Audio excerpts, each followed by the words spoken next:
Well, welcome back, ladies and gents, to Monday morning / early afternoon math. Welcoming you back today for what I hope is a fairly quick lesson for us to get through, and then we will be online for you guys to ask some questions and things and work our way through this. As we've done in past days, when we get done this part of the lesson, it would be nice to see you all back in the classroom, because in the classroom, even if you don't ask questions, we are going to be taking up randomly some of the homework questions from today's lesson so that you could be there and see to make sure your answers are correct, as well as possibly figuring out things that you didn't understand. So hopefully we'll see you back there shortly to take a look at some of the questions with us. As far as today's lesson goes, you will see that you are looking at doing reflections today. Yesterday you did transformations, or Friday you did transformations, where you actually translated the image across the page. Today we are going to be doing reflections. So today it's like we're presenting or pretending that the X line in this case, because it says let's reflect something across the X axis, pretend the X line is a mirror. If you were a person looking in the mirror, you would see your image staring at you from the other side. So what we really want to do in this case now is pretend that the image that we have over here is going to see itself over here. So to do that, what we need to do is we need to do what you've been doing probably for many years. This is a fairly standard question. You'd look and count. So we'd say if this point here is right on the line, it's going to stay right on the line because it's touching the mirror there. Its image facing this way would also be touching the mirror. So this point, which is H, will also end up being H primed. Then we could look over here and you'll see what they've done. They've counted 1, 2, 3 spaces. And then they counted 1, 2, 3 spaces this way and made themselves a point they called F primed. So far we have F down here up the way to H over there. We have one of our lines. Now we need our point G to become G primed. So it is 1, 2 spaces this way. So we move 1, 2 spaces this way and we have our point here, which is now G primed.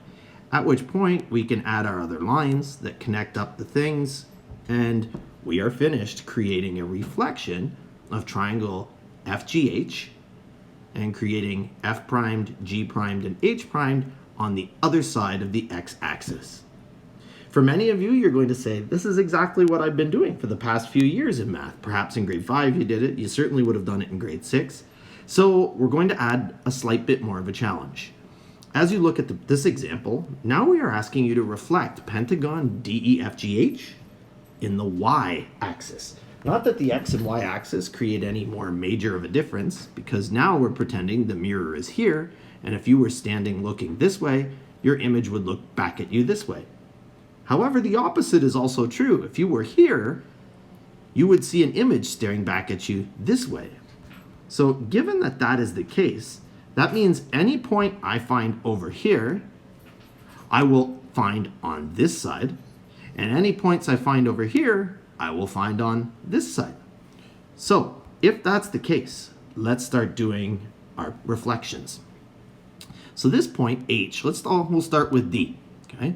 Over here on D, we have this point, and we'll move it over here, and this becomes D primed. So we've moved it 1. Then we could look over here and say, here is point H. It is 1, 2, 3 points to the line. 1, 2, 3 points this way, and I have H primed. Okay. So far I have moved D and H. Then I can look and say, well, down here I also have point G. Okay. So G is 1, 2 points to the line. So I'll move over 1, 2 points this way, and I'll have G primed. If I look, I also have F here. I will move F1 over this way and have F primed. So far, I can connect D primed to H primed. I can connect H primed to F primed. Oh, I don't connect H to F, so let's go back. I connect H to G, and then I connect G to F.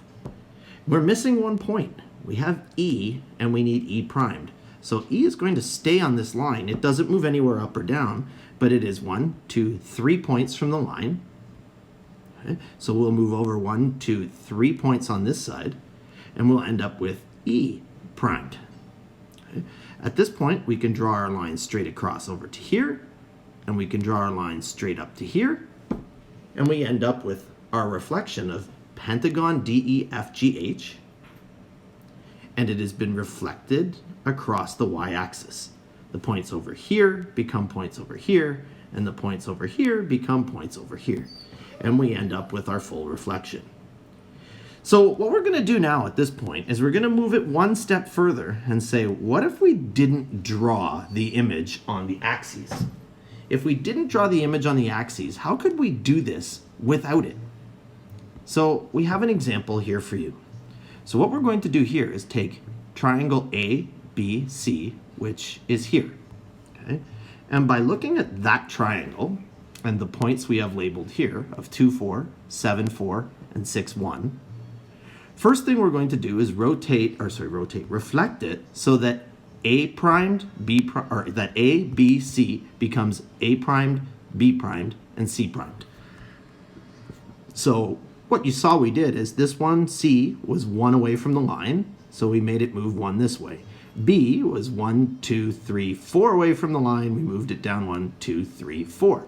So many of you are seeing those patterns, but let's take a look at the actual coordinates. So here is A primed, which goes with this. Here is B primed, and here is C primed. So originally we had A was listed as a value of 2, 4. When we reflected it, it became 2, -4. Then we had B at 7, 4, and B prime became 7, -4. C was 6, 1 and became 6, -1. The pattern you're going to notice here is that the values of the points all stay the same, and all that's changed is these all became negative.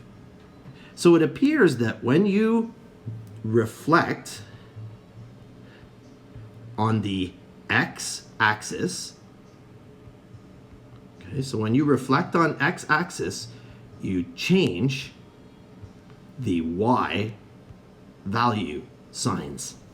So if I reflected on x, so if you just knew 2, 4, 7, 4, and 6, 1, and I said reflected on the x-axis, you wouldn't even need to draw it anymore. You'd say, I'm reflecting on the x-axis, all I need to do is change this to a -4, a -4, and a -1. The other way grade 8s might be familiar with this, if they saw it, is they might say, hey, I know this is in the positive quadrant. If I'm reflecting over x, it's going to end up in the positive negative quadrant, which would mean that all of those points would go from positive negative or positive quadrant to positive negative, positive negative, positive negative. The other big hint we can give you for these without having to draw everything out is if you took your image that was here and you reflect across y, something interesting happens as well. So this, when we reflected on the x-axis, you change the y values.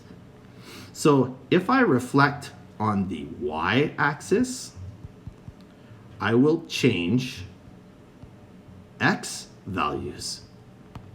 So if you look, when we're going to go and take a quick peek at these here, so if our signs over here were 2, 4, 2, -4, 7, -4, and 6, -1, when we reflected this image to here over the y-axis, all we needed to do was to change the value of our x coordinates. So 2, -4 became -2, -4.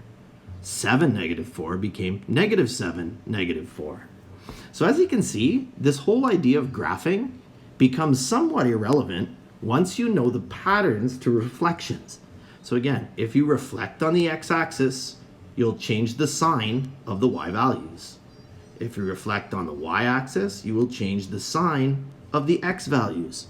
Or you can simply look at what quadrant the point is in and think about the actual reflection and then think about the signs that the point should have. The only way one of these trick questions could possibly get any trickier would be if we actually took a shape, which you will see once in your homework, that actually has a point in all of the quadrants. Then you'd need to think, okay, well, this point will end up over here, this point will end up here, this point would, and you would change all of those pieces around to figure out what happens where. Okay? So today, if you have any questions, you should join us in the chat room. I would recommend you join us in the meet room anyway for us to go over the homework questions you have. There's not very many, but many of you will probably have some questions about making sure they're done correctly. So hopefully we see you there soon, and good luck.